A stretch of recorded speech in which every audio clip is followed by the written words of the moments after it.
রাবণের চিতার মতোই জ্বলতে থাকা ইউক্রেনের যুদ্ধটা থামিয়ে দিতে রীতিমতো আদা জল খেয়ে নেমেছেন মার্কিন প্রেসিডেন্ট ডোনাল্ড ট্রাম্প। ট্রাম্পের কঠোর অবস্থান ও হুমকি ধুমকির মুখে চুপসে যায় ইউক্রেনীয় প্রেসিডেন্ট ভলোদিমির জেলেনস্কির দম্ভ। চাপের মুখে জেলেনস্কি জানান তিনি রাশিয়ার সাথে আলোচনায় বসতে প্রস্তুত।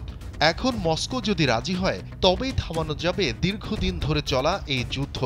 বিষয়টি নিয়ে রুশ প্রেসিডেন্ট ভ্লাদিমির পুতিনের সিদ্ধান্তের অপেক্ষায় ছিলেন মার্কিন প্রেসিডেন্ট। অবশেষে হতাশ না করে ট্রাম্পকে সুখবরটাই দিলেন রুশ প্রেসিডেন্ট।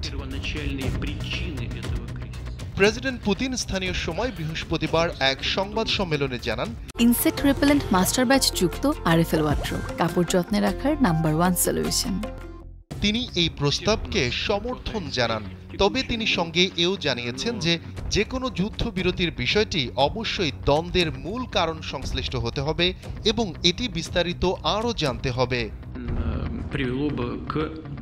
সংবাদ সম্মেলনে পুতিন বলেন, যুদ্ধ বন্ধের প্রস্তাবে রাজি রাশিয়া, কিন্তু আমরা এমনভাবে আগাবো যেন এই বিরতি একটা দীর্ঘকালীন শান্তিতে পরিণত হয় এবং এটি এই দ্বন্দ্বের আসল কারণকে নিঃশেষ করবে। এছাড়া যুক্তরাষ্ট্রের সঙ্গেও এ ব্যাপারে বিস্তারিত কথা বলার আগ্রহ প্রকাশ করেছেন পুতিন। বার্তা সংস্থা রয়টার্স জানিয়েছে, ইউক্রেনের সঙ্গে 30 দিনের অস্থায়ী যুদ্ধবিরতিতে রাজি হয়েছেন রাশিয়ার প্রেসিডেন্ট ভ্লাদিমির পুতিন। গেল সপ্তাহে সৌদি আরবের রাজধানী রিয়াদে ইউক্রেনের সঙ্গে আলোচনা শেষে 30 দিনের এই যুদ্ধবিরতির প্রস্তাব দেয় যুক্তরাষ্ট্র। এর আগে অবশ্য অস্থায়ী যুদ্ধবিরতি প্রত্যাখ্যানের ইঙ্গিত দিয়েছিল রাশিয়া। প্রেসিডেন্ট ভ্লাদিমির পুতিনের শীর্ষ পররাষ্ট্র নীতি বিষয়ক কর্মকর্তা ইউরি উসাকোভ জানিয়েছিলেন, 30 দিনের যে অস্থায়ী যুদ্ধবিরতির কথা বলা হচ্ছে সেটি ইউক্রেনের সেনাদের যুদ্ধক্ষেত্রে স্বস্তি দেবে। এতে ইউক্রেনীয় সেনারাই লাভবান হবে, আর তাই এই অস্থায়ী যুদ্ধবিরতিতে তারা আগ্রহী নয়।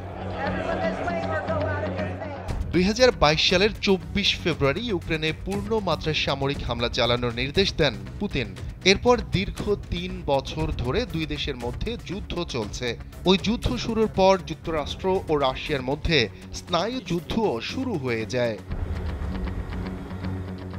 শফিকুল ইসলাম শান্ত, কালবেলা।